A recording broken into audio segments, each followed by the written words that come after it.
Estamos aqui para dar voz ao povo, em defesa dos cidadãos, pela dignidade humana. Todos temos deveres, mas também todos temos direitos. Será que existe justiça? Isto é o povo a falar.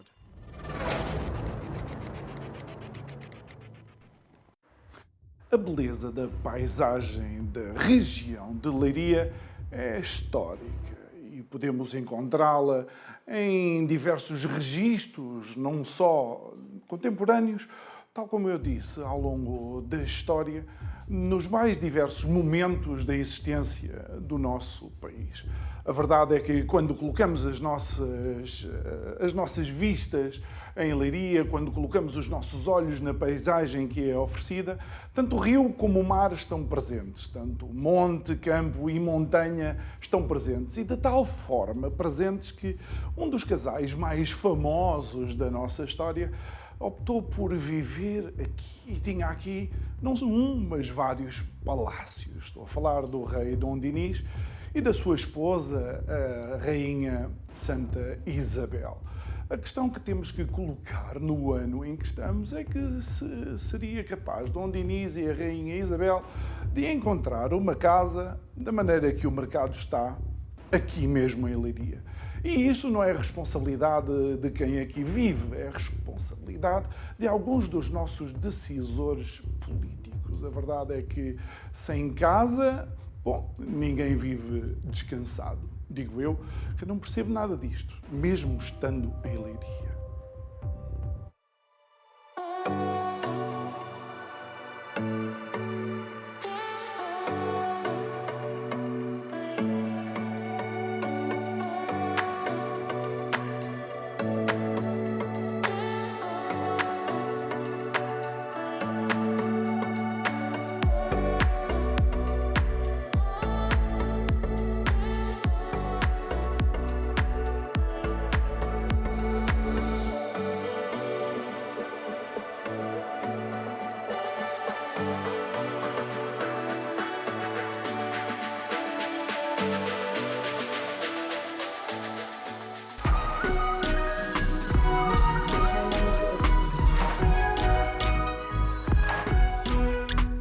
E nesta segunda-feira que damos o pontapé de saída a mais uma semana de programas aqui em Leiria. Embora já não estejamos fisicamente em Leiria, estes programas foram gravados a semana passada para aproveitar ao máximo a nossa estadia na cidade do Rio Lis. E queremos, obviamente, agradecer ao Politécnico de Leiria, quero agradecer à Escola Superior de Ciências Sociais, a ESEX, e também ao Centro de Recursos para a Inclusão Digital, o CRID.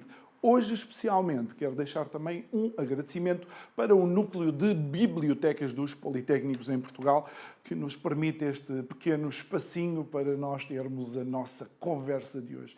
E uma conversa repleta de emoção, porque de vez em quando a vida faz-nos, de alguma forma, fechar determinados ciclos e de uma forma bastante emocional, passe a redundância. É meu convidado de hoje, antes de mais, um grande amigo, um companheiro de batalhas inimagináveis e alguém que eu tenho mencionado uma série de vezes como estando ao meu lado a praticar aquele que era e ainda é o melhor desporto do mundo. Eu estou a falar do basquetebol e hoje o meu convidado é o meu querido amigo Luís Machado. Luís, boa noite. Olá, boa noite. Obrigado por estares aqui. Nós jogámos juntos no QELUZ há muitos anos. Tu depois seguiste uma brilhante carreira e com o devido respeito por todos os nossos colegas, eu continuo a achar que tu foste o melhor produto até agora que o QELUZ teve. E Luís, é muito bom estar aqui contigo. Só é pena não irmos falar só de basquete e das nossas histórias. Acho que algumas das histórias tinha que ter bolinha vermelha, mas A vida dá muitas voltas, não é? a vida dá muitas voltas e esta é uma delas. E Luís, neste momento a tua atividade profissional está centrada na consultoria imobiliária, és consultor imobiliário, mas também dás assessoria a equipas de consultores. Nós, obviamente, vamos falar da habitação, é um tema que está na linha da frente, mas temos que começar por contextualizar a história da habitação e aquilo que mudou na sociedade. Boa. Desde já, muito obrigado pela oportunidade e, de facto, é uma emoção estar aqui contigo e ter o privilégio hoje não de falar da paixão do basquete, mas falar também de outra paixão que tenho hoje em dia, que é precisamente o imobiliário. E, portanto, contextualizarmos. Como é que nós podemos contextualizar, João, o estado em que estamos neste momento? Eu acho que é importante a história. A história... se nós a analisarmos, dá para perceber e não cometer, pelo menos, os mesmos erros. E, portanto, a história diz-nos, a história recente diz-nos que houve uma evolução, houve uma mudança no mercado imobiliário e, se calhar, não precisamos de ir muito atrás. 2010, 2011, houve uma crise imobiliária. Em que uma crise imobiliária diferente daquilo que se pode perspectivar hoje em dia, na altura o subprime trouxe-nos construtores e à nossa própria vida muitos desafios, em que inclusivamente houve entrega de imóveis às bancas por não ser possível pagar as prestações. Ora, isso criou muitas dificuldades, quer em termos de forma de pensar das pessoas, dos bancos, dos construtores. E há também aqui fenómenos macroeconómicos que eu acho que são importantes nós analisarmos. E, portanto, 2010 há a Primavera Árabe.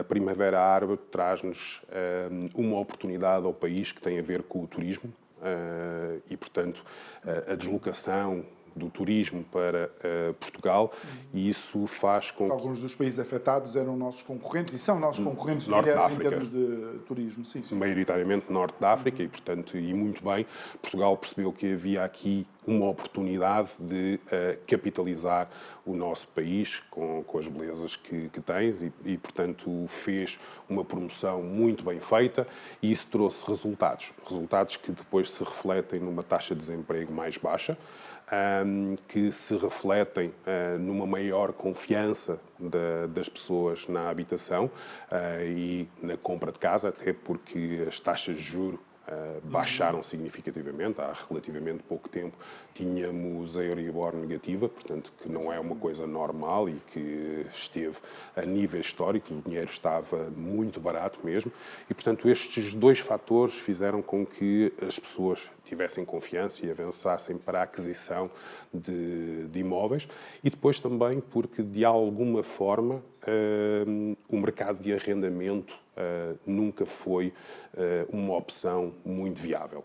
74% das pessoas em Portugal são proprietárias, e isto é um número importante porque, culturalmente, as pessoas em Portugal são proprietárias.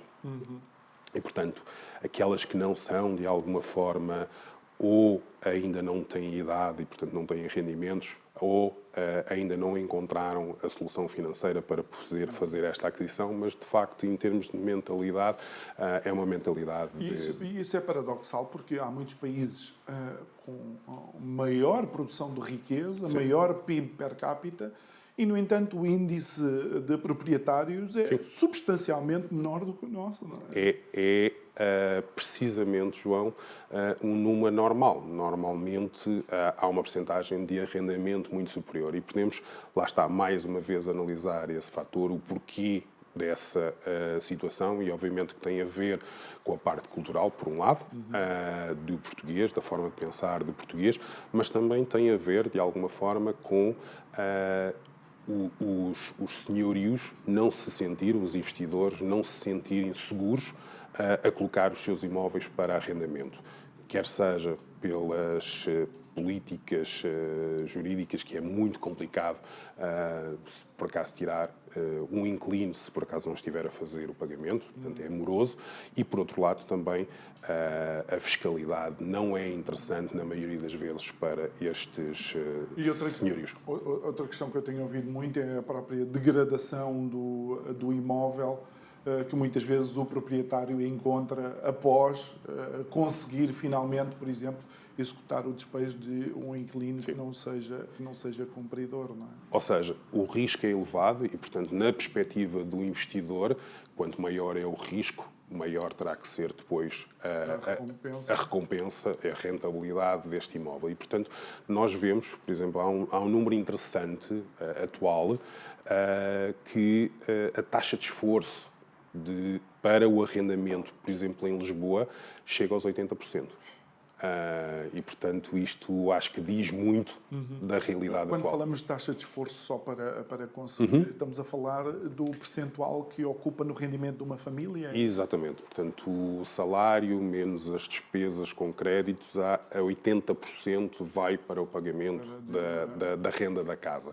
E, portanto, isto só significa uma coisa, que é extremamente complicado de se encontrar um imóvel para arrendamento com condições económicas para os salários que existem. E, portanto, isto vamos voltar aqui à questão do turismo, que tem a ver com o produto interno bruto, ou seja, nós, em Portugal, apostámos e bem nos serviços, no turismo, mas isso não é acompanhado de outros investimentos estruturais, nomeadamente que aumentassem a nossa produtividade. E, portanto, isso depois reflete-se nos salários, e os salários não acompanham a evolução dos preços, quer do arrendamento, quer da habitação. Luís, tu crees que existe também um desafio por causa do envelhecimento da população e o aumento da esperança média de vida faz com que o mercado, seja no aluguer, seja no arrendamento, seja na venda, esteja... não sou pressão, mas tem aqui algumas nuances específicas relativamente a isto? O fator demográfico, obviamente, que é importante e que se reflete depois no valor dos imóveis, porque o valor dos imóveis tem sempre a ver com a lei da oferta e da procura. Então, aquilo que acontece é, por exemplo, em 1950, a esperança média de vida cifrava-se nos 60%. Nos 60 anos. Hoje em dia, a esperança média de vida, por exemplo, de uma mulher é de 81 anos. E porquê é que isto é importante? É importante referir pelo seguinte, porque 25,5% das pessoas em Portugal têm mais de 60 anos. E nós sabemos que quando nós chegamos ali aos 55, 60 anos, provavelmente já não estamos tão disponíveis para mudar de casa. E, portanto, há 25,5% que não colocam provavelmente os seus imóveis no mercado. Outro número interessante para nós analisarmos é que desde 2011 só 2,76% das pessoas estão em construção nova. E, portanto, há muito pouca construção desde 2011. Portanto, mais de uma década. 97% das pessoas estão com imóveis que têm mais de 10 anos. E, portanto, o que isto significa é que há pouca oferta, há pouca construção nova para a demanda que existe. E, portanto, a lei da oferta e da procura, os preços têm subido. Eu não quero dizer que isto era uma profecia que se autorrealizava, mas isto era uma profecia que se autorrealizava. Porque fazendo a promoção que fazemos a Portugal no estrangeiro, e bem, como tu dizes, os dias de sol que nós temos aqui, achar que os estrangeiros não viriam para aqui viver, sei lá, uma boa parte do tempo, ou que não seria uma parte importante também deste mercado, era uma utopia. Mas, recentemente, o governo interviu no mercado. Não sei se foi uma coisa pensada, não sei se é uma mudança estrutural, mas tem havido um buzz muito grande por causa destas políticas públicas para a habitação. Qual é a leitura que tu fazes e o que é que sentes, se é que já houve tempo para sentir alguma coisa? Estávamos a falar de um número agora, há pouco tempo, que eu acho que transmite aquilo que são os resultados da política de mais habitação. Ou seja, no último trimestre, os arrendamentos subiram 6,9%. O valor dos arrendamentos subiram 6,9%. Ou seja, significa isto que essas políticas provavelmente não estão a dar o resultado que foram pensadas para tal. Se é que foram pensadas, porque, na verdade, parece-me a mim que não há reformas estruturais há muito tempo na nossa habitação, se calhar não só na nossa habitação. Há uma série de medidas que ajudam a justificar que, de alguma forma, o Governo está a tentar fazer alguma coisa. E que, na realidade, em termos práticos, depois acaba por não ter os efeitos práticos para os quais elas foram pensadas. Porque, para todos os efeitos, deveria o valor da renda estar a descer, porque foi por isso que as políticas foram implementadas, não é? Eu tenho a noção de que as coisas demoram o seu tempo, mas, na verdade, penso que o pacote Mais Habitação foi pensado em setembro de 2022 e, portanto, daí para cá já podia ter havido algumas alterações e não houve. Olha, e achas que o Governo... é quase retórica, mas pronto, tenho que a fazer. Achas que o Governo tem a sensibilidade de entender o mercado imobiliário só pelo seguinte? É um mercado onde os investidores gostam muito pouco de ondas, não é?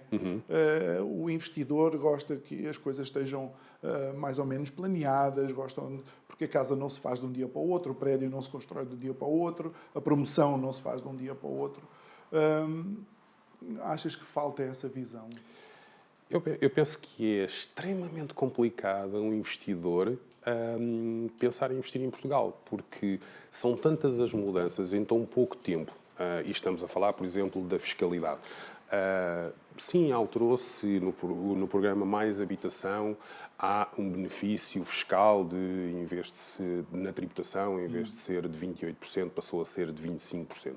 Será que é por aí o suficiente para alguém que é investidor colocar o seu imóvel, ou um pequeno investidor, colocar o seu imóvel no mercado por causa dessa diferença de tributação?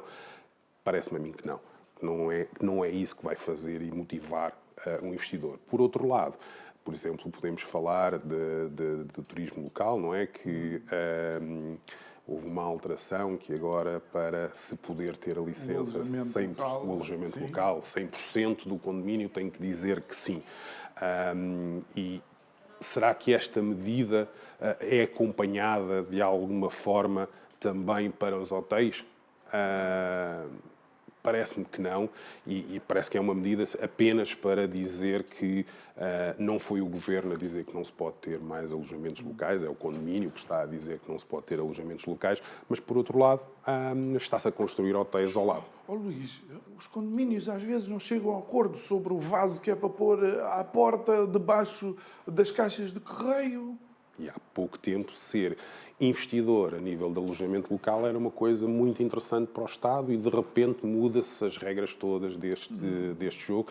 E, portanto, isto acontece em vários setores desta atividade, que torna os investidores muito relutantes a colocarem os seus imóveis no mercado. Por outro lado, nós achávamos que ia existir uma maior agilização dos licenciamentos. Mas, honestamente, não é isso que se sente. Passou-se a responsabilidade para as câmaras. Passou-se a responsabilidade para as câmaras e, portanto, e depois não se muda. A forma de pensar é aquilo que demora mais tempo a mudar, não é? E, portanto, se precisamos de mais habitação, e nós precisamos de aumentar a oferta, é por aqui, nitidamente, que se tem que ir. Agora, isso implica, obviamente, uma maior rapidez nos licenciamentos. Vamos nos pôr na posição de um investidor que quer construir em Portugal. Entre o tempo de fazer a aquisição do imóvel e fazer as continhas todas, se valerá a pena ou não. Entretanto, a inflação aumenta, os custos dos materiais aumentam, a mão de obra está escassa, portanto, todas estas coisas têm que ter sido colocadas em causa antes de fazer a aquisição e de se fazer aquele investimento, mas depois temos algo que é completamente diferenciador, que é o tempo que demora depois o licenciamento. E, portanto, se demorar 2, 3 anos, que é provavelmente o mínimo que acontece em algumas câmaras, portanto, se tu fizeste um investimento hoje, e daqui a 3 anos tu não sabes como é que vai estar no mercado. Mas qual é o orçamento que sobrevive atualmente a 2 ou 3 anos? Portanto, nós não conseguimos, nas nossas empresas, muitas vezes passarmos de um plano de negócios anual a qualquer coisa há 6 meses ou a 3 meses, precisamente por causa das mudanças. Portanto, um orçamento, um investimento planeado desta forma é extremamente complicado e arriscado e, portanto, lá está, voltamos mais uma vez à mesma situação. Se o risco é maior, o que é que acontece? A rentabilidade tem que ser maior. E, portanto, normalmente, esta questão da rentabilidade vem para cima do consumidor final, ou seja, de quem está a adquirir a casa. Quem tem que passar por todo este processo tem que garantir uma margem de lucro que, eventualmente, possa sobreviver a qualquer hecatombe durante esses 2 ou 3 anos, ou o que quer que seja. Qualquer investidor tem como objetivo a sua margem de Como é óbvio. Por conseguinte, das duas uma. Ou não constrói, que é aquilo que tem estado a acontecer, ou não constrói, ou então, se constrói, depois vai colocar no mercado a valores que, na maioria das vezes, são incomportáveis para os salários que nós temos. E os salários que nós temos têm a ver também, obviamente, com a produtividade que nós temos. Exatamente. Olha, Luís, mas ainda assim, eu penso que o setor imobiliário tem sido uma referência nestes últimos 2 anos, com resultados positivos, com um trabalho positivo, e independentemente das adversidades e da cartada que tem sido muitas vezes dada ao setor, aos investidores, aos construtores e mesmo ao cliente que quer adquirir, tem dado boa resposta. A que é que se deverá isso? É verdade. Já fatidicamente, volta ou não volta, vem-se dizer que vem aí uma nova crise e realmente, a par do turismo, o imobiliário tem sido das indústrias mais resilientes e, portanto, o que tem mostrado que é um mercado estável e que provavelmente os preços não vão baixar e que, se houver alguma crise imobiliária, que não será do mesmo género de que aconteceu em 2011, ou seja, de subprime. O que é que eu quero dizer com isto?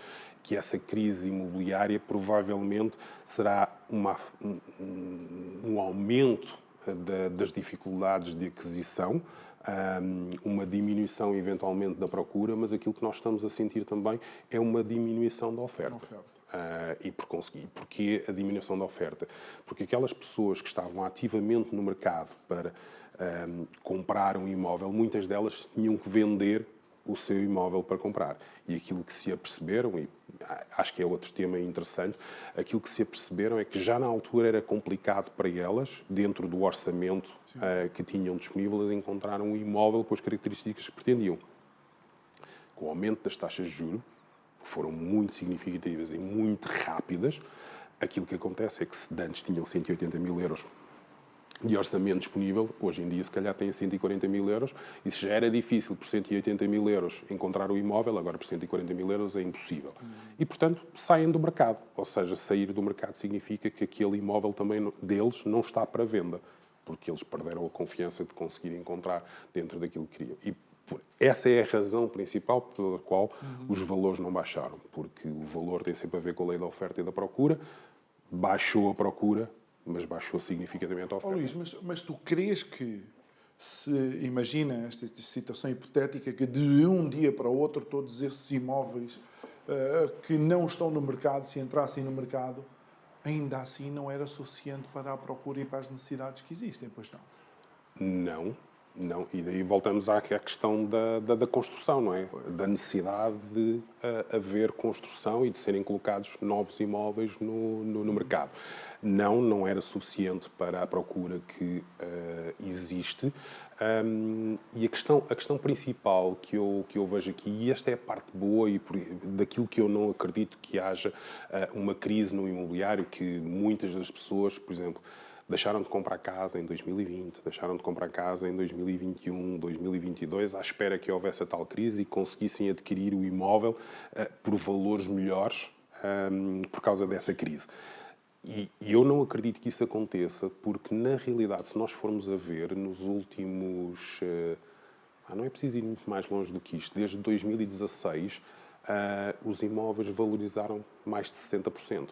Ou seja, as pessoas têm margem, se colocarem o seu imóvel à venda, mesmo que coloquem abaixo dos valores de mercado, têm a oportunidade de fazer um downsizing que na altura não era possível. A única coisa que eu acho que é substancialmente diferente, e eu recordo de que nós vivíamos relativamente perto, na década de 80, ver Massamá a crescer, foi uma coisa extraordinária. Nunca mais vi nada parecido com o que foi aquele desenvolvimento de Massamá, Massamá Norte e por aí adiante. Mas eu creio que as pessoas não tinham noção que o dinheiro estava barato, ou seja, que os empréstimos, de facto, que eram conseguidos nessa época, estavam substancialmente mais baratos do que aquilo que está agora. Estou também longe da verdade? Não estás longe da verdade, mas isso é uma questão, lá está, mais uma vez, da nossa forma de pensar. O dinheiro, na realidade, continua barato. Se tu fores a ver, na altura dos nossos pais, na altura dos nossos avós, os empréstimos chegaram a estar a 30% e mais.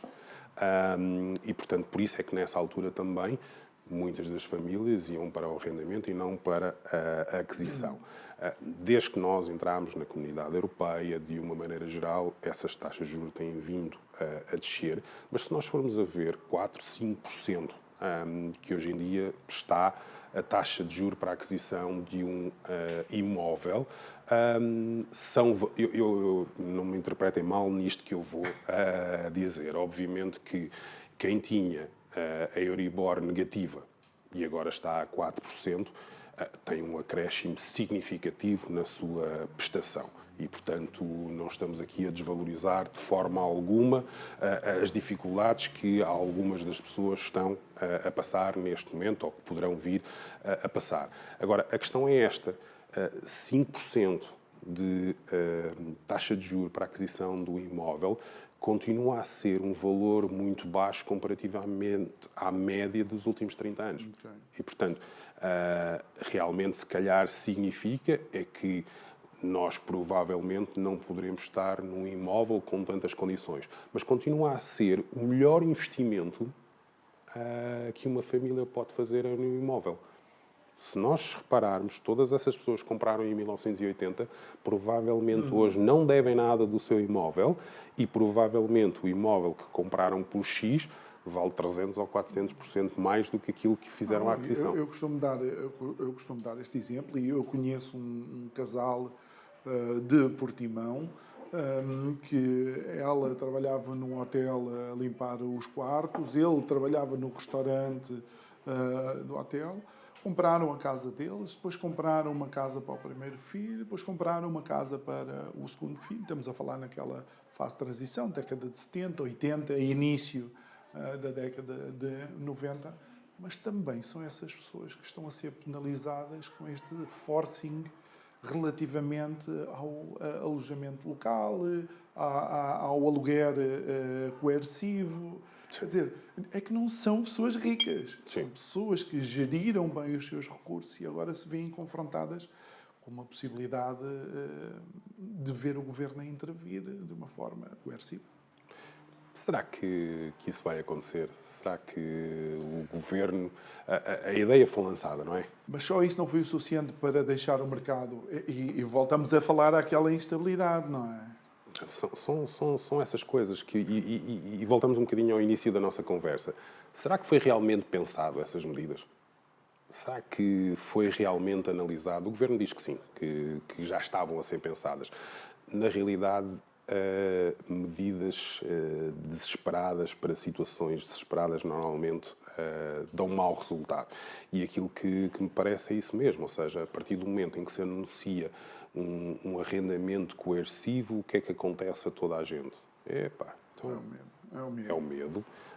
Baixa a confiança e, portanto, provavelmente tem um efeito contrário àquele que era suposto ter. Aliás, cada vez que o governo intervém demasiado na economia, e o demasiado aqui pode ser diferente para cada uma do espectro de pessoas, mas cada vez que intervém demasiado, provavelmente vai dar mau resultado na questão. Agora, o que eu acho importante é realmente apoiarmos as pessoas que têm necessidades e focar nestas pessoas e arranjar soluções para estas pessoas. As outras, há um plano preventivo, ou seja, se a pessoa está a ver que a sua prestação, e nós sabemos que a taxa de juro ainda vai aumentar, e, portanto, se a prestação já está a níveis de taxa de esforço elevados para essa família, se calhar este é o momento de fazermos alguma coisa por isso de forma preventiva. Ou seja, e quais são as formas preventivas?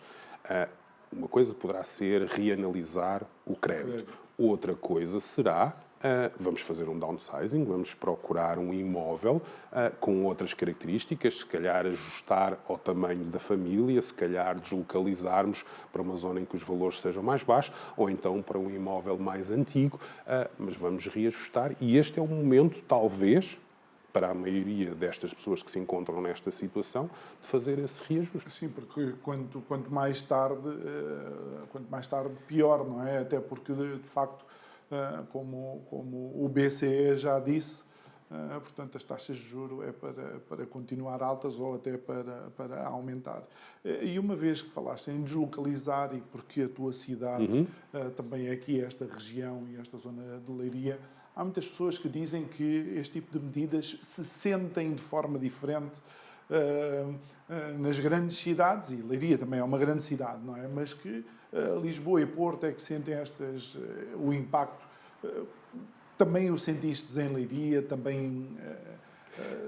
Eu dir-te-ia assim, João, que é, lembras-te quando nós jogávamos basquete que acontecia qualquer coisa nos Estados Unidos e que normalmente, na altura, demorava 1 ano ou 2 depois a sentir-se as mesmas coisas aqui em Portugal, quando era 1 ano ou 2. Na realidade, eram os ciclos olímpicos que mudava as regras cada ciclo olímpico. Na realidade, o imobiliário não é muito diferente. Ok, que não existe este delay quando é em Lisboa, mas mais cedo ou mais tarde, e portanto estamos a falar se calhar de 6 meses, vai-se começar a sentir aqui em Leiria e nas outras cidades que não são Lisboa e Porto, esse tipo de medidas. E depois há outra coisa que é, existem as especificidades de cada região e, portanto, aqui era outra conversa, acho eu. Era outra conversa. Muito bem. Olha, Luís, obviamente há 2 tipos de pessoas que, ao longo do tempo, se criaram figuras quase mitológicas à volta delas. É o vendedor de automóveis e o vendedor de casas, portanto, o consultor imobiliário. Mas olhando para os últimos 10 anos, no mínimo, eu creio que há uma mudança, pelo menos no setor imobiliário. E qual é a importância dessa mudança e da relação do consultor imobiliário com o proprietário e também com o comprador? Olha, obrigado pela questão. Eu tenho muito orgulho em ser vendedor. Porque é aquilo que eu sou vendedor. E, portanto, um vendedor proporciona uma experiência. Eu não vendo casas, embora seja consultor imobiliário, não é isso que eu faço. Eu não vendo casas. Eu proporciono uma experiência aos meus clientes para que eles adquiram a sua casa ou que vendam a sua casa da melhor forma. E, portanto, é isto que eu faço e isto faz toda a diferença. E a diferença essencial é que muitos de nós continuam a pensar, muitos de nós, consultores imobiliários, continuam a pensar de uma forma transacional em vez de pensarem de uma forma relacional. E o que é que eu quero dizer com isto? Eu sei que os meus clientes entregam um imóvel porque me conhecem, gostam de mim, confiam em mim. Confiar em mim significa que genuinamente sentem que eu me preocupo com eles e que sei o que estou a fazer. E então, se eu sei isto, Eu interessa-me pouco a transação, porque isso vai ter um curto período. Então, a mim interessa-me a relação. E, portanto, mesmo que a pessoa não esteja a vender, não esteja a comprar neste momento, se eu tiver a relação com ele e se estiver a aportar valor, aquilo que vai significar é que, provavelmente, quando esta pessoa necessitar de alguma informação, vai ser a mim que ela me vai contactar. E isto é importante neste sentido, que é as pessoas precisam ter o seu consultor de confiança. Não é só a pessoa do banco, não é só o advogado, não é só o contabilista, é o consultor imobiliário que o ajuda no dia-a-dia a tomar boas decisões imobiliárias e, neste momento, mais do que nunca, provavelmente, as pessoas precisam de boa informação. E porquê é que eu estou a falar disto, João? Tu és jornalista, mas não me vais levar a mal aquilo que eu vou dizer. Hoje em dia, as notícias são feitas de alguma forma para alarmar. Não são tão feitas para informar. Porque o que gera audiências é o alarmismo. E, portanto, existem muitas soluções. Sim, nós estamos a passar um período de inflação, sim, nós estamos a passar pela guerra, tudo isso é importante, as taxas de juros estão a aumentar, tudo isso é importante, mas é importante também a preparação, a comunicação com as pessoas e a forma como nós comunicamos com elas e, de alguma forma, as ajudamos a pensar de forma diferente. Eu tenho aqui uma t-shirt que diz nova forma de pensar, novos resultados. E, portanto, é importante nós termos este tipo de conversas com as pessoas que nos rodeiam e darem a oportunidade ao consultor imobiliário de confiança de as poder informar, ponto 1, e de as ajudar a decidir. Tu crees que essa mudança acontece também em Portugal a maior ou menor velocidade porque estamos num país onde existe alguma iliteracia financeira? Sem dúvida. Sem dúvida. Sem dúvida. Eu, por acaso, acho muito interessante porque eu lembro-me dos meus avós e dos meus pais terem uma cultura de poupança. E, portanto, isso existe em Portugal, essa cultura de poupança. Só que, de alguma forma, como é que é aquela frase? Tempos fáceis. Tempos difíceis criam homens fortes criam tempos fáceis criam homens fracos, que criam tempos difíceis.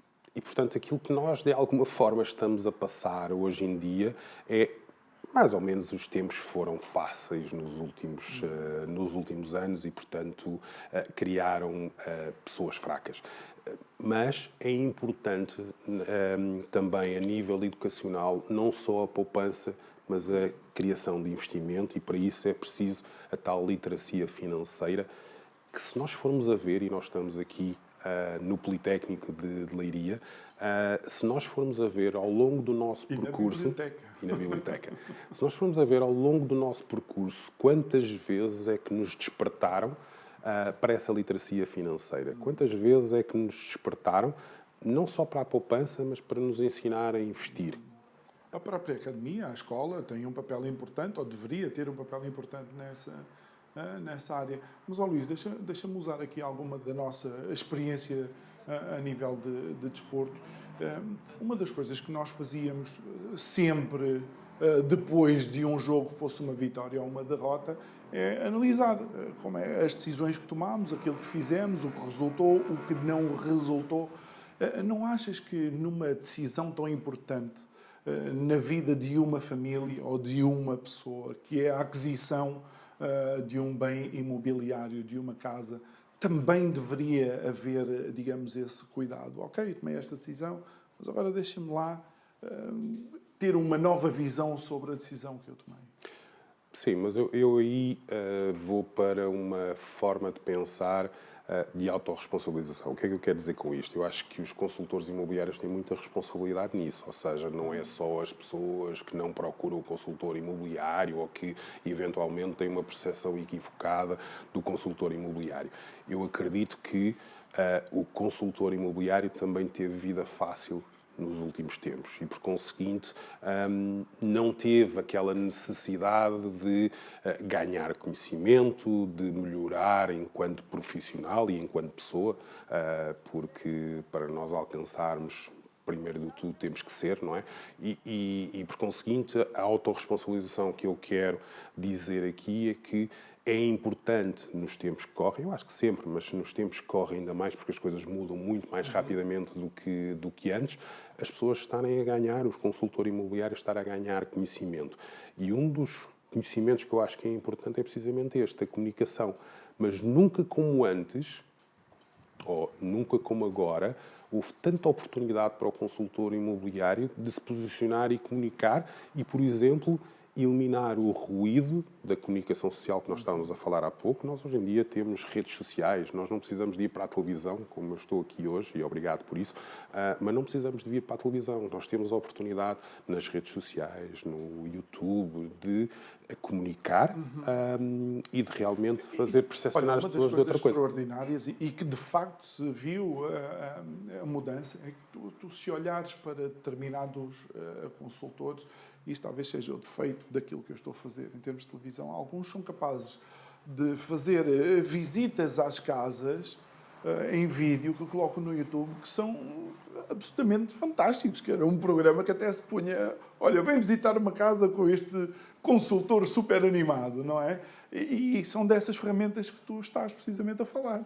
Sim, e às vezes, lá está, porque as pessoas também não compram a casa, as pessoas compram a emoção de imaginar viver naquela casa e, portanto, daí voltamos à comunicação. Ou seja, e às vezes é nós termos a empatia de, em vez de estarmos a falar de nós, de nos colocarmos na posição do outro e de estarmos a perceber quais são as decisões que aquelas pessoas têm que tomar, o que é que lhes está a passar pela cabeça e comunicar isso a estas pessoas para, de alguma forma, elas nos escolherem a nós como o seu consultor imobiliário. Olha, Luís, algo que eu tenho observado também na tua atividade, sim, que eu tenho observado na tua atividade, é que... Não ser o teu consultor imobiliário? naquela Williams, uma das coisas que vocês fazem, isto chama-me a atenção porque faz-me recuar no tempo, não é? Quando nós jogávamos, é de facto reuniões de grupo, em que a estratégia não é só para este consultor ou aquele, não. E depois vocês quebraram uma série de barreiras também, que era, esta não é a minha carteira de clientes, é a possibilidade de ser para todos, porque deixou de haver aquele feudo que é meu e tudo passou a ser, digamos, de uma equipa.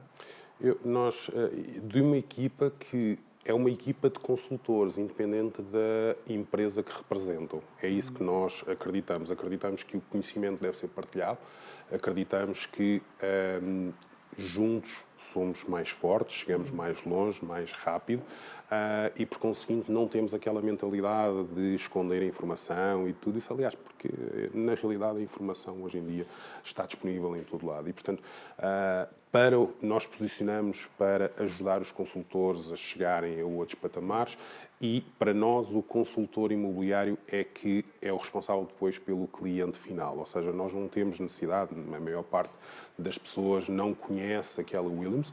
Isso para nós está tudo bem, porque, na realidade, aquilo que tem que conhecer, na nossa perspectiva, é o consultor imobiliário. E, portanto, aquilo que nós nos focamos é ajudar o consultor imobiliário a ser uma melhor pessoa, por um lado.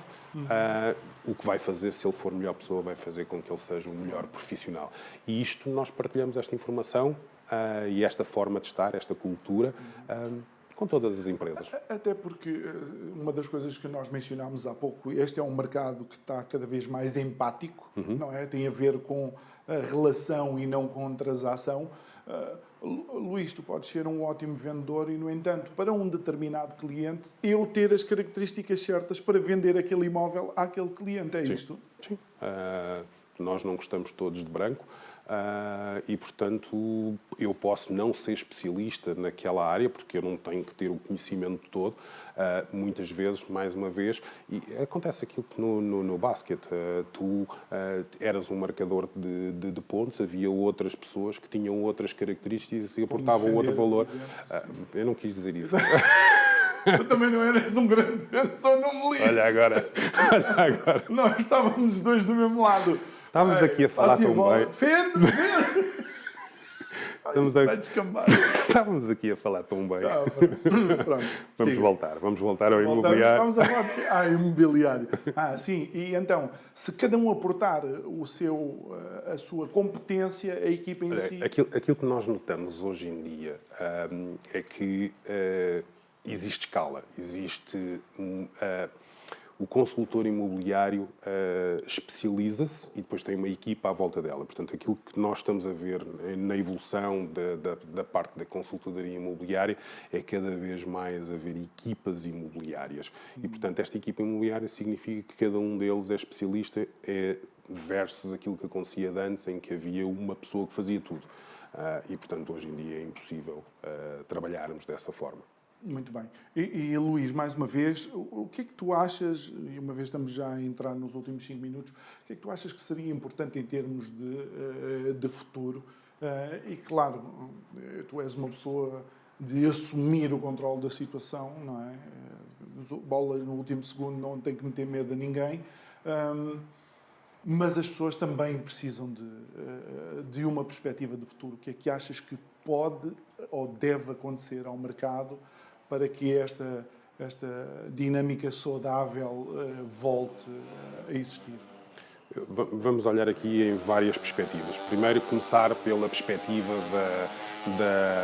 da pessoa comum, ou seja, de quem está numa situação. Eu acho que é essencial a preparação. É essencial que a pessoa seja realista, que perceba a sua situação atual e munir-se da informação necessária, provavelmente com um consultor imobiliário que lhe dê e proporcione a informação para que ela possa tomar boas decisões. Acho que isto é o essencial numa primeira fase e, portanto, que possa antecipar estas decisões. Não deixar para depois, porque provavelmente para esta pessoa o mercado não vai melhorar nos próximos tempos. Provavelmente vai ficar mais difícil. Por outro lado, a nível estrutural, não tenho dúvidas nenhumas que tem que se arranjar forma de aumentar a oferta. E que estas medidas, e aí vamos ter que ir a nível estrutural e a nível reformista, coisa que me parece que não tem sido a política governamental não tem ido, não só na área do imobiliário, mas noutras áreas também, não tem sido reformista, tem sido mais populista do que reformista. Achas que é frustrante estar num país com as condições climatéricas que Portugal tem e, de facto, não ver a construção estar em desenvolvimento e a avançar? Acho que é frustrante nós estarmos num país com estas condições, e eu tive a felicidade já de viver noutros países, Espanha, Itália, Estados Unidos, e continuo a adorar viver em Portugal, mas é frustrante não ver o aumento da produtividade, não ver realmente o nosso produto interno bruto crescer, não só pela via do turismo, mas também... Luís, mas só uns minutos aqui na produtividade, ou mesmo minutos que são 2, não é? A produtora fez ali o sinal, não é de vitória, é 2 minutos. Olha, mas ela é vitória. Ela fez assim e eu já ia... Portugal não ser produtivo não significa que os portugueses são preguiçosos. Não. É uma coisa impressionante. Modelos, sistemas, ferramentas, liderança. Exatamente. Modelos, sistemas, ferramentas, liderança. Liderança, principalmente. E o exemplo aqui tinha que vir de cima. Nós... E achas que pessoas como nós, que tivemos sempre um treinador que nos apontava o caminho, temos uma maior facilidade em entender isso? Acho que temos uma maior responsabilidade. Acho que temos uma maior responsabilidade.